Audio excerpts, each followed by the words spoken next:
Assalamualaikum warahmatullahi wabarakatuh. Selamat siang para sahabat Kementerian Agama Kabupaten Mamuju Tengah dimanapun Anda berada. Alhamdulillah hari ini kita berada di ruangan kerja Dharma Wanita Persatuan Kementerian Agama Kabupaten Mamuju Tengah, dan tentunya pada hari ini kami akan membawa sebuah cerita yang dimana tepatnya kemarin yang terlaksana pada hari ini, yaitu memperingati Hari Anak Nasional tahun 2024 yang dimana kita punya tema Anak Terlindungi Indonesia Maju.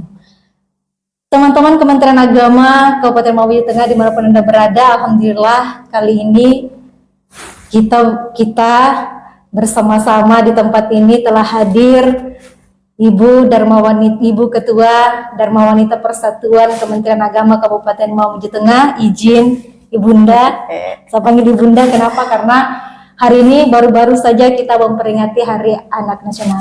Izin Ibu saya sebut nama Ibu Haji Andi Kurnia Muin. Assalamualaikum Ibu. Waalaikumsalam warahmatullahi wabarakatuh. Kabar baik Ibu? Alhamdulillah. Alhamdulillah. Izin Ibu, hari ini sebenarnya tepatnya Hari Anak Nasional itu kan diperingati tepatnya pada tanggal 23 Juli. Dan baru kesempatan Bu ya, hari ini kita terlaksana. Kenapa Bu diundur pada hari ini? Oh ya, sebelumnya kan kemarin kita rencanakan tepat tanggal 23 itu kita adakan kegiatan Hari Anak Nasional. Ruang yang harusnya kita gunakan itu dipergunakan sama Komisi 8 kemarin. Kemudian selain itu anak-anak RA yang lain juga ikut kegiatan Hari Anak Nasional yang diselenggarakan oleh salah satu yayasan di Mamuju Tengah. Jadi sangat bijak kita pindah ke hari ini. Itu sudah qadarullah ya.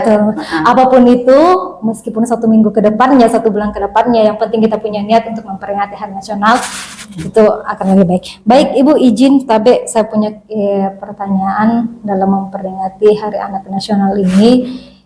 Lagi-lagi kenapa saya bilang lagi-lagi, karena kedua kalinya Dharma Wanita Persatuan Kementerian Agama Mamuju Tengah membuat kegiatan yang begitu luar biasa. Dan pada hari ini memperingati Hari Anak Nasional, apa sih tujuan Ibu untuk melaksanakan kegiatan ini? Ya, terima kasih. Ya, bukan lagi-lagi lagi-lagi melaksanakan kegiatan besar ya. Ya, jadi sebelum saya jawab pertanyaannya, kegiatan-kegiatan besar ini bisa kita laksanakan dengan sukses itu kan berkat kerjasama dengan para mitra. Kalau kemarin kita kerjasama dengan IPARI penyuluh, hari ini alhamdulillah kita telah disukseskan bersama dengan IGRAH, Ikatan Guru Raudatul Atfal. Ya, kemudian terkait dengan kenapa kita laksanakan Hari Anak Nasional ini, kita ketahui bersama bahwa anak itu adalah aset ya, asetnya bangsa kita. Dalam aset, karena anak adalah aset kita, maka penting bagi kita untuk menjaga anak-anak itu sendiri. Seperti halnya apa yang terjadi, apa yang menjadi tema kita pada tahun ini. Tema kita adalah Anak Terlindungi Indonesia Maju. Ya, berarti dalam kegiatan ini kita sangat berharap untuk menjadikan aset kita itu untuk senantiasa dilindungi. Ketika anak terlindungi berarti itu akan membawa Indonesia untuk menjadi negara yang maju, karena sekarang ini kan Indonesia masih berkembang ya. Jadi dalam rangka Hari Anak Nasional ini bukan hanya sekedar anak-anak itu yang kita berikan edukasi dalam kegiatan sehari-harinya, melainkan juga para tenaga pendidiknya. Pada hari ini seperti yang terjadi tadi kan, ketika Pak Kemenak itu memberikan sambutannya, lebih banyak media mengedukasi ke guru-gurunya bagaimana mereka bisa menjadikan anak-anak itu terlindungi dengan cara mereka di sekolah. Gitu. Baik, kemudian tadi waktu kegiatan pembukaan yang dilaksanakan di aula itu Bu, yang dibuka langsung oleh Kakang Kemenak, menurut saya anak-anak kita yang ada di Mamuju Tengah ini luar biasa. Kenapa saya bilang luar biasa? Karena pembukaan, mulai dari acara pembukaan sampai dengan acara yang terakhir, semua diambil alih oleh anak-anak. Mulai dari yang MC, mulai dari yang ceramah, bahkan ada menarinya Bu ya? Ya, menari, baca puisi juga ada. Baca puisi luar biasa. Baik Ibu, sebagai Ketua Dharma Wanita Persatuan Kementerian Agama Kabupaten Mamuju Tengah, tentunya kita juga sebagai anak, Bu. Tentunya kita sebagai anak terutama saya ingin bagaimana sih Bu untuk memberikan kunci sukses untuk mendidik anak itu. Poin-poin apa saja yang harus kita berikan kepada anak yang mereka jadi sukses ya. Betul. Ya, jelasnya sebagai orang tua tidak ada satu orang tua pun yang tidak menginginkan anaknya sukses ya. Kalau secara pribadi yang saya rasakan sendiri, kenapa sampai saya menuju kesuksesan, saya sudah merasa sukses sekarang ya, karena cita-cita saya adalah seorang guru sudah tercapai, jadi guru itu berarti sukses. Yang saya rasakan, yang pertama itu harus ada kasih sayang dari orang tua. Jadi rasa kasih sayang orang tua itu adalah menjadi kunci utama menjadikan anak-anak menjadi sukses. Yang kemudian kalau kasih sayang itu sudah terjalin, otomatis orang tua dan anak perlu melakukan komunikasi yang baik agar seorang anak ini bisa menyampaikan apa yang dia inginkan. Karena kan sekarang kadang kita melihat orang tua itu memaksakan kehendak kepada anak. Pokoknya saya maunya kamu seperti ini. Betul. Yang terpenting adalah kita ini bisa menjadikan anak sukses kalau kita tahu dia mau seperti apa. Nanti ketika kita melihat apa yang diinginkan itu mungkin tidak sesuai atau seperti apa ya dengan versi orang tua, ya kita bisa memberikan pertimbangan. Nah itu jadi penting komunikasi yang baik. Kemudian yang terpenting lagi adalah teladan ya. Jadi ibu terutamanya ya, orang tua terutama ibu itu adalah teladan bagi anak-anaknya. Kalau kita melakukan ini, anak kan meniru ya. Bila kita melakukan kebaikan, maka anak pun akan biasanya ikut kepada orang tuanya. Tapi tidak semua juga seperti itu, karena kadang ada orang tuanya baik, tapi kok anaknya jadi preman.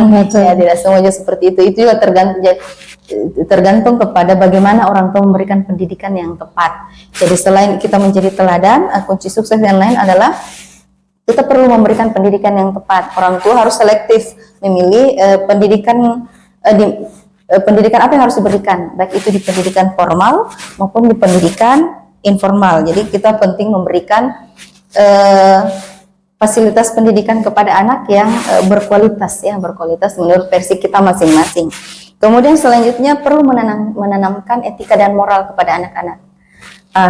Apalagi kita di Sulawesi Barat itu luar biasa untuk pendidikan etika ya.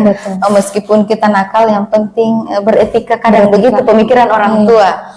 Jadi nakalnya orang Sulbar itu kadang berbeda dengan orang-orang lain di luar sana.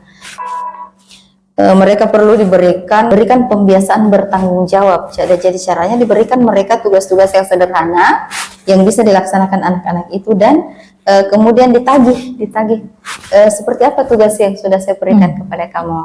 Misalnya disuruh, nah kalau hari ini kamu tugasnya menyapu ya. Nah, kita lihat kesehariannya apakah anak kita betul-betul menyapu atau tidak. Ketika dia melaksanakan apa yang kita lakukan, berarti dengan tidak langsung kita sudah mengajarkan tanggung jawab kepada anak-anak kita. Ya, kemudian selain itu sekarang kan santer media sosial ya. Kadang-kadang anak-anak itu menggunakan teknologi terlalu, menggunakan handphone Android terlalu terlalu lama. Jadi perlu kita memberikan mengingatkan anak-anak untuk membatasi penggunaan teknologi. Apalagi anak-anak usia RA, anak TK, SMP, SD itu masih butuh sekali pendampingan dalam penggunaan teknologi, karena kita ketahui di media sosial itu sudah terlalu banyak konten-konten yang kadang merusak moral anak-anak ya. Kemudian kita harus jangan pernah melupakan untuk memberikan penghargaan. Penghargaannya itu bisa hanya sekedar ucapan terima kasih, kamu sudah belajar dengan baik, terima kasih kamu sudah memberikan ini, atau kalimat-kalimat positif yang lainnya. Ya, kemudian yang terpenting lagi adalah doa ya. Karena doa seorang ibu itu salah satu doa yang bisa menembus pintu arsy itu adalah doa kedua orang tua. Baik Ibu, mengenai sukses mendidik seorang anak, dan kembali kita ke acara tadi, yaitu pembukaan, dan sekaligus katanya ada lomba-lomba ya Bu? Diadakan Bu ya? Ya, diadakan lomba-lomba. Itu lomba apa saja Bu? Jadi ya lombanya adalah lomba-lomba yang sifatnya membangun kerjasama tim ya. Jadi anak-anak kan sekarang perlu diajar untuk bekerja sama, bekerja tim. Jadi lombanya yang seperti itu saja, ada lomba masukkan bola ke dalam kardus, siapa yang lebih banyak maka dia yang menang. Oper-oper bendera, kemudian ada lomba yang masuk-masuk di kardus, lomba lari kardus. Ya, lari kardus ya. Ini juga jelas bukan tanpa tujuan. Ini kita lakukan itu, adakan lomba-lomba gunanya supaya ada jiwa kompetisi dari anak itu. Jadi mereka ada jiwa saingnya. Jadi ketika anak lomba itu berarti mereka punya jiwa saing. Seperti itu. Selain dari lomba-lomba itu, Bu, adakah kegiatan lain yang ya. dilaksanakan oleh DWP? Ya, jadi Hari Anak Nasional ini kita sekali merengkuh dayung ya, 2-3 pulau terlampaui. Jadi semua bidang di Dharma Wanita itu semua bergerak aktif. Kita mulai dari bidang pendidikan, jadi Hari Anak Nasional ini kan programnya bidang pendidikan. Kemudian masuk action juga bidang ekonomi, mengadakan bazar. Alhamdulillah, mudah-mudahan banyak keuntungannya ya. Termasuk baju yang saya pakai sekarang ini. Ini adalah hasil penjualan Dharma Wanita yang dibuat oleh siapa ini, dari Sintesa ya, dari Sintesa ID. Ini kita disponsori. Ini juga hasil kerja dari bidang ekonomi ya. Kemudian untuk bidang sosial budaya, alhamdulillah hari ini kita bekerja sama dengan Puskesmas Popoyo untuk memeriksa tekanan memeriksa golongan darah. Itu katanya supaya ada data di Puskesmas ketika data awal pendonor begitu katanya. Kemudian selain itu ada screening juga, screening pegawai-pegawai di Kemenag.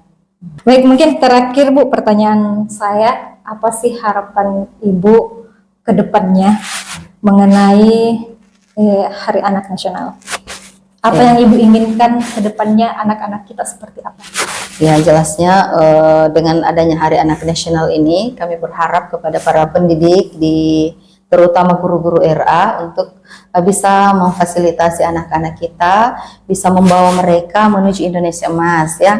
Karena di era Indonesia Emas itu kan kita sudah berada pada sekarang kita 4.0 ya. Kita on the way 5.0. Ya, otomatis saya berharap pada guru-guru, mari kita melakukan strategi-strategi pendidikan, strategi pembelajaran yang bisa mengantarkan anak-anak itu melintasi atau melalui era globalisasi itu menuju ke era Indonesia Emas, di mana pendidikan anak itu kan kita akan berada pada serba IT ya. Jadi mulai sekarang saya berharap sekali kepada para pendidik untuk membawa anak-anak itu, membiasakan mereka menggunakan IT dengan cara yang bijak. Satu hal yang penting adalah moral dan akhlak anak itu yang mungkin menjadi poin utama ya, menjadi poin utama. Selain mereka dibawa menuju ke era globalisasi, menuju Indonesia Emas, yang terpenting lagi adalah moralnya, moral dan adab anak. Kemudian anti bullying ya. Sekarang banyak sekali terjadi pembulian. Ya, jadi peran serta guru-guru itu sangat dibutuhkan. Baik, terima kasih Ibu. Tidak terasa kita tiba di penghujung acara kita. Terima kasih telah hadir dan menyempatkan untuk berbagi cerita kepada teman-teman sahabat Kementerian Agama Kabupaten Mamuju Tengah.